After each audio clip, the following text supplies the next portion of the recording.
ಎರಡನೆಯ ದಿನ ಶಿವರಾತ್ರಿಯ ದಿನ ನಿಮ್ಮೆಲ್ಲರಿಗೂ ಮೊದಲು ನಾನು ಶಿವರಾತ್ರಿ ಹಬ್ಬದ ಶುಭಾಶಯಗಳನ್ನ ಹೇಳ್ತಾ ಇದ್ದೀನಿ. ಸೊ ಈ ಶಿವರಾತ್ರಿ ಅಂದ ತಕ್ಷಣ ಶಿವನನ್ನ ಪೂಜೆ ಮಾಡ್ತೀವಿ. ಶಿವ ಅಂದ ತಕ್ಷಣ ಧ್ಯಾನದ ಪ್ರತೀಕ ಎಲ್ಲರಿಗೂ ಗೊತ್ತಿದೆ. ಶಿವನ ರೂಪ ಹೇಗಿರುತ್ತೆ? ಯಾವಾಗ್ಲೂ ಸದಾ ಶಿವ ಧ್ಯಾನದ ಒಂದು ಇದ್ರಲ್ಲೇ ಇರ್ತಾರೆ. ಧ್ಯಾನದ ಭಂಗಿ ನಿಮ್ಮೆಲ್ಲರಿಗೂ ಗೊತ್ತಿರೋಂಗೆ, ಅಂದ್ರೆ ಸದಾ ಶಿವ ಧ್ಯಾನವನ್ನ ಮಾಡ್ತಾ ಇರ್ತಾರೆ. ಅಂತ ಪರಮಾತ್ಮನೇ ಸದಾ ಧ್ಯಾನವನ್ನು ಮಾಡ್ತಾ ಧ್ಯಾನದ ಸ್ಥಿತಿಯಲ್ಲಿರುವಾಗ ನಾವು ಮಾನವರು ಏನ್ ಮಾಡ್ಬೇಕು, ಹೇಗಿರ್ಬೇಕು? ನಾವೆಲ್ಲ ಏನ್ ಮಾಡ್ತೀವಿ? ದೇವ್ರನ್ನ ನಂಬ್ತೀವಿ, ಶಿವನ ನಂಬ್ತೀವಿ, ರಾಮನ ನಂಬ್ತೀವಿ, ಕೃಷ್ಣನ ನಂಬ್ತೀವಿ. ಆದ್ರೆ ಅವರು ಹೇಗೆ ನಡ್ಕೊಳ್ತಾ ಇದ್ರು ಆ ತರ ನಾವು ನಡ್ಕೋಬೇಕು ಅನ್ನೋದು ತಿಳ್ಕೊಳಲ್ಲ. ಅಥವಾ ಕೃಷ್ಣನ ನಂಬ್ತೀವಿ, ಕೃಷ್ಣನ ಇಷ್ಟಪಡ್ತೀವಿ, ಆದ್ರೆ ಕೃಷ್ಣನ ಪ್ರೀಚಿಂಗ್ಸ್ ಹೇಗಿದೆ, ಏನಿದೆ ಅದನ್ನ ನಾವು ಫಾಲೋ ಮಾಡ್ತಾ ಇಲ್ಲ.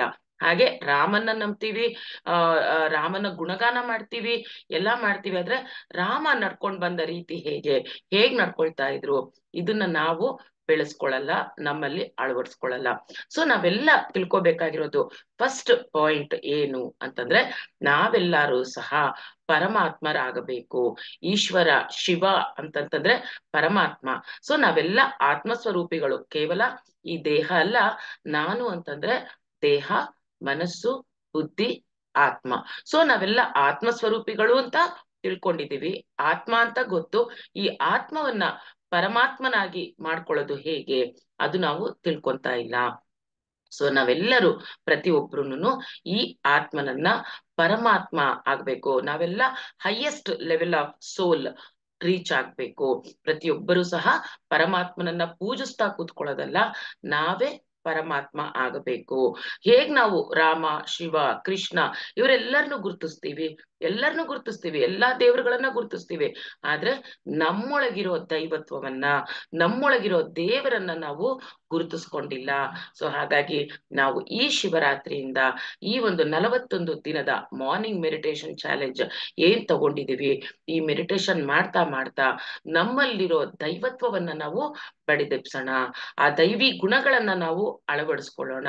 ರಾಮ, ಕೃಷ್ಣ, ಶಿವ ಅಂತ ಬರೀ ಅವ್ರನ್ನ ಪೂಜೆ ಮಾಡ್ದೆ, ನನ್ನ ಎಲ್ಲಾ ಕಷ್ಟಗಳನ್ನ ನೀನೇ ಪರಿಹಾರ ಮಾಡ್ಬೇಕು, ಎಲ್ಲಿದ್ಯಾ ನೀನು ಅಂತ ಈ ತರ ಕೇಳ್ಕೊಂಡು, ನಮ್ಮ ಕಷ್ಟಗಳನ್ನ ಎಲ್ಲರ ಹತ್ರ ಹೇಳ್ಕೊಂಡು ಪರಿಹಾರ ಎಲ್ಲಿದೆ ಅಲ್ಲಿದೆ ಅಂತ ಬೇರೆ ಕಡೆ ಎಲ್ಲ ಹುಡುಕಾಡುವ ಬದಲು ನಾವೇ ಪರಮಾತ್ಮರಾಗೋಣ.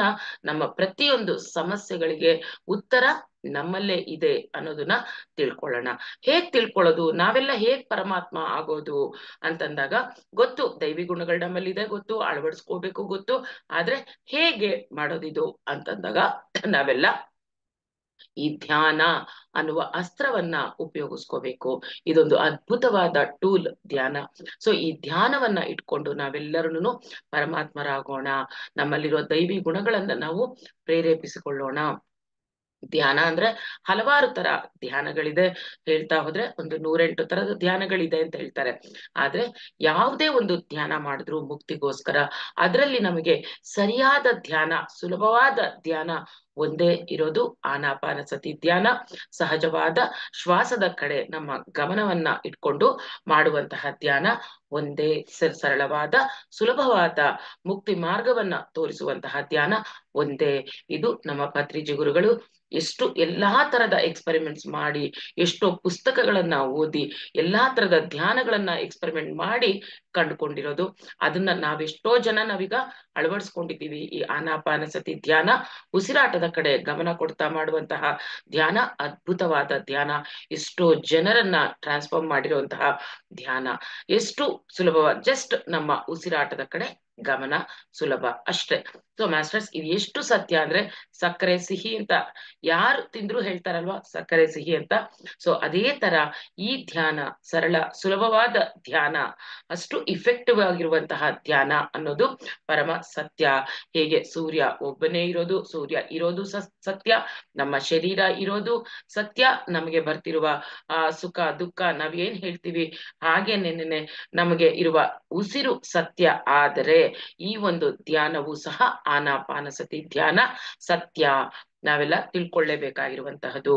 ಸತ್ಯ ಅಂತ ಇನ್ನು ಯಾರು ನಂಬ್ತಾ ಇಲ್ಲ ಅನ್ನೋರು ಎಕ್ಸ್ಪೆರಿಮೆಂಟ್ ಮಾಡಿದಾಗ್ಲೇ ಗೊತ್ತಾಗೋದು.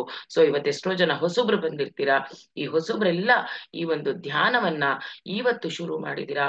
ಇನ್ನ 41 days ಕಂಟಿನ್ಯೂಸ್ ಆಗಿ ಒಂದೇ ಒಂದು ದಿನ ಬ್ರೇಕ್ ಇಲ್ಲದೆ ನಾವು ಈ 41 ದಿನ ಮಾಡಿದಾಗ ನಮಗೆ ಧ್ಯಾನ ಅಂದ್ರೆ ಏನು, ಆ ಧ್ಯಾನದ ರುಚಿ ಏನು, ಧ್ಯಾನದಿಂದ ಏನೆಲ್ಲ ಲಾಭ ಸಿಗುತ್ತೆ ನಮಗೆ ಅನ್ನೋದು ನಿಮಗೆ ನೀವೇನೇನೆ ಕಂಡ್ಕೊಳ್ತೀರಾ. ಸೊ ನಾವೇನ್ ಮಾಡ್ಬೇಕು, ಈ 41 ದಿನ ನಾವೇನ್ ಮಾಡ್ಬೇಕು, ಕೇವಲ ಧ್ಯಾನದ ಬಗ್ಗೆ ಮಾತಾಡೋಣ, ಧ್ಯಾನದ ಬಗ್ಗೆ ಕೇಳೋಣ, ಧ್ಯಾನದ ಬಗ್ಗೆ ನೋಡೋಣ, ಅಷ್ಟೇ ನಮ್ಮ ಗುರಿ ಆಗಿರ್ಬೇಕು.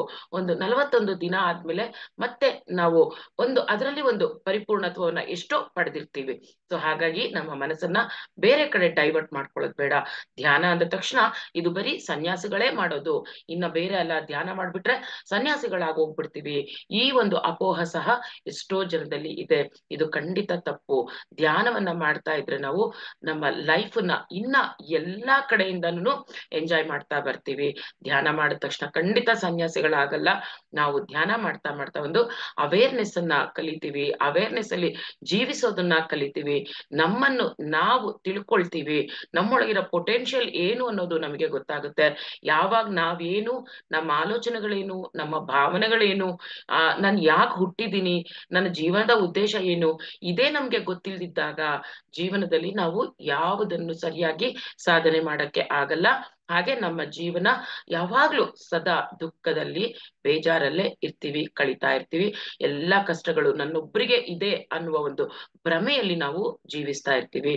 ಸೊ ಏನು, ಯಾಕೆ ಈ ಧ್ಯಾನ ಮಾಡ್ಬೇಕು ಅಂದಾಗ, ನಾನು ಕೇವಲ ಆತ್ಮ, ಈ ದೇಹವಲ್ಲ ಅನ್ನುವ ಸತ್ಯ ನಾವ್ ಯಾವಾಗ ತಿಳ್ಕೊತೀವೋ ಅವಾಗ ನಾವು ಜೀವನವನ್ನ ನೋಡೋ ರೀತಿನೇ ಬೇರೆ ಆಗುತ್ತೆ. ಎಲ್ಲ ದುಃಖ ಎಲ್ಲ ಆನಂದಮಯವಾಗಿ ಮಾಡ್ಕೊಳ್ಳೋದು ಹೇಗೆ ಅಂತ ನಮಗೆ ತಿಳಿಯುತ್ತೆ.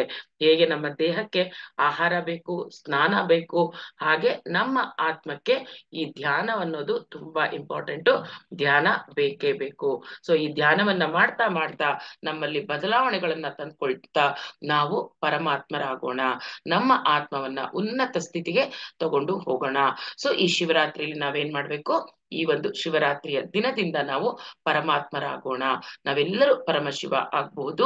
ಆ ಒಂದು ಉನ್ನತ ಸ್ಥಿತಿಗೆ ನಮ್ಮ ಆತ್ಮವನ್ನ ತಗೊಂಡು ಹೋಗೋಣ ಮಾಸ್ಟರ್ಸ್. ನಾವೆಲ್ಲ ಎಷ್ಟೋ ಸ್ಥಿತಿಯಲ್ಲಿ ಇದೀವಿ ಈಗ, ಆ ಸ್ಥಿತಿಯಲ್ಲಿ ನಾವೆಲ್ಲ ಕರೆಕ್ಟ್ ಆಗಿದೀವಿ, ಆದ್ರೆ ಆ ಸ್ಥಿತಿಯಿಂದ ನಾವು ಉನ್ನತ ಸ್ಥಿತಿಗೆ ಹೋಗ್ಬೇಕು ಅಂದಾಗ ಧ್ಯಾನವನ್ನ ಮಾಡ್ತಾನೆ ಹೋಗ್ಬೇಕು. ಸೊ ಈಗ ನಮ್ಮ ಉದ್ಧಾರವನ್ನ ನಾವೇ ಮಾಡ್ಕೋಬೇಕು. ಯಾರೋ ಬಂದು ನನ್ನನ್ನು ಉದ್ಧಾರ ಮಾಡ್ತಾರೆ, ಯಾರೋ ಬಂದು ನನ್ನ ಆತ್ಮಸ್ಥಿತಿಯನ್ನ ಜಾಸ್ತಿ ಮಾಡ್ತಾರೆ, ಯಾರೋ ಬಂದು ನನ್ನ ದುಃಖಗಳನ್ನ ಪರಿಹಾರ ಮಾಡ್ತಾರೆ ಅಂದ್ರೆ ಖಂಡಿತ ನಾವೆಲ್ಲ ಇನ್ನು ಭ್ರಮೆಯಲ್ಲಿ ಇದ್ದೀವಿ. ಯದ್ಭಾವಂ ತದ್ಭವತಿ. ನಾವೆಲ್ಲ ಪರಮಶಿವ ಆಗ್ಲೇಬೇಕು, ನಾವೆಲ್ಲ ಪರಮಾತ್ಮ ಆಗ್ಲೇಬೇಕು ಅನ್ನುವ ನಿಟ್ಟಿನಲ್ಲಿ ನಾವು ಇದ್ದಾಗ, ಅದೇ ರೀತಿ ನಾವು ನಡ್ಕೊಳ್ತಾ ಹೋದಾಗ ಮನ್ಸಲ್ಲಿ ಯಾವಾಗ್ಲೂ ಇರ್ಬೇಕು, ನಾನ್ ಪರಮಶಿವ ಆಗ್ತೀನಿ, ನಾನು ಪರಮಶಿವ. ಈ ತರ ನಾವು ಅನ್ಕೊಳ್ತಾ ಬಂದಾಗ ಆ ಶಿವನನ್ನ ನೋಡಿ, ಏನೆಲ್ಲ ಆ ಶಿವನಲ್ಲಿರುವ ಕ್ವಾಲಿಟೀಸ್ ನೋಡ್ತಾ ನೋಡ್ತಾ ನಮ್ಮಲ್ಲಿ ಅಳವಡಿಸ್ಕೊಳ್ತಾ ಬಂದಾಗ ಖಂಡಿತ ನಾವು ಪರಮಶಿವ ಆಗ್ತೀವಿ. ಸೊ ಯದ್ಭಾವ ತದ್ಭವತಿ ಅನ್ನೋದನ್ನ ನಾವು ಜ್ಞಾಪಕದಲ್ಲಿ ಇಟ್ಕೊಂಡು ನಮ್ಮ ಭಾವನೆ ಏನಿರ್ಬೇಕು, ನಾನು ಪರಮಶಿವ, ನಾನು ದೈವ, ನನ್ನೊಳಗೆ ದೈವ ಇದೆ ಅಂತ ಅನ್ಕೊಂತ ನಾವು ಆ ರೀತಿಯಲ್ಲಿ ಆ ನಿಟ್ಟಿನಲ್ಲಿ ಧ್ಯಾನವನ್ನು ಮಾಡ್ತಾ ನಡ್ಕೊಳ್ತಾ ಬಂದಾಗ ಏನಾಗ್ತೀವಿ, ನಾವೆಲ್ಲ ಖಂಡಿತ ಪರಮಶಿವ ಆಗ್ತೀವಿ. ಇವತ್ತಿಂದ ನಾವೇನ್ ಅನ್ಕೋಬೇಕು, ನನ್ನನ್ನ ನಾನೇ ಉದ್ಧಾರ ಮಾಡ್ಕೊಳ್ಳೋದು, ಬೇರೆ ಯಾರು ಬಂದು ಉದ್ಧಾರ ಮಾಡಕ್ಕೆ ಸಾಧ್ಯ ಇಲ್ಲ ಅನ್ನುವ ಸತ್ಯವನ್ನ ತಿಳ್ಕೊಂಡು ಯದ್ಭಾವಂ ತದ್ಭವತಿ, ನಾನು ಪರಮಶಿವ, ಪರಮಶಿವ ಆಗೇ ಆಗ್ತೀನಿ ಅಂತ ಅನ್ಕೊಂಡು ಈ 41 ದಿನ ಬಿಡದೆ ಧ್ಯಾನವನ್ನು ಮಾಡ್ತಾ ಬಂದಾಗ ಖಂಡಿತ ನೀವು ನಿಮ್ಮಲ್ಲಿ ಆ ರಿಸಲ್ಟ್ ನೋಡ್ಕೊಂತೀರಾ. ಇವತ್ತಿರೋದಕ್ಕೂ 41 ದಿನ ಆದ್ಮೇಲೂ ಆ ಚೇಂಜಸ್ ಏನಿದೆ ಅವನ್ನ ಖಂಡಿತ ನೀವು ಕಂಡ್ಕೊಳ್ತೀರಾ. ಸೊ ಮಾಸ್ಟರ್ಸ್, ಯಾರೆಲ್ಲ ಇವತ್ತು ಜಾಯಿನ್ ಆಗಿದ್ದೀರಾ, ಈ 41 days ಒಂದು ದೃಢವಾದ ಸಂಕಲ್ಪ ತಗೊಳ್ಳಿ, ನಾನು ಈ ಧ್ಯಾನವನ್ನ, ಈ ಮಂಡಲ ಧ್ಯಾನವನ್ನ ಮಾಡೇ ಮಾಡ್ತೀನಿ, ಈ ಧ್ಯಾನದ ಅದ್ಭುತವಾದ ಪ್ರಯೋಜನಗಳನ್ನ ನಾನು ಪಡ್ಕೊಳ್ತೀನಿ ಅಂತ ಅನ್ಕೊಂಡು ಒಂದು ದೃಢವಾದ ಸಂಕಲ್ಪ ತಗೊಂಡು ಧ್ಯಾನವನ್ನ ಮಾಡಿ ಮಾಸ್ಟರ್ಸ್. ಧ್ಯಾನದಿಂದ ಆಗೋ ಆ ಲಾಭಗಳು ಒಂದಲ್ಲ ಎರಡಲ್ಲ. ಧ್ಯಾನ, ಮೆಡಿಟೇಷನ್ ಈಸ್ ಫಾರ್ ಎವ್ರಿಥಿಂಗ್. ನಿಮಗೆ ಏನೆಲ್ಲ ಬೇಕು, ಯಾವುದೆಲ್ಲ ಬೇಕು, ಏನೆಲ್ಲ ಕ್ವೆಶನ್ಸ್ ಇದೆ, ಏನೆಲ್ಲ ಸಮಸ್ಯೆಗಳಿದೆ, ಪ್ರತಿಯೊಂದಕ್ಕೂ ಪರಿಹಾರ ಧ್ಯಾನ. Google is answer for everything ಅನ್ನೋ ತರ meditation is also answer for everything. So adapt meditation in your life. ಈ ಧ್ಯಾನವಿಲ್ಲದೆ ನಾವಿಲ್ಲ. ಧ್ಯಾನದಿಂದ ಪ್ರತಿದಿನ ಧ್ಯಾನದಿಂದ ಶುರು ಮಾಡೋಣ, ಆ ದಿನವನ್ನ ಧ್ಯಾನದಿಂದ ಎಂಡ್ ಮಾಡೋಣ ಮಾಸ್ಟರ್ಸ್. ಸೊ ಎಲ್ಲರೂ ಈಗ ನಾವು ಆ ಈ ಒಂದು ಪರಮಶಿವ ಆಗೋದು ಹೇಗೆ ಅಂತ ತಿಳ್ಕೊಂಡಿದೀವಿ. Thank you masters, thank you.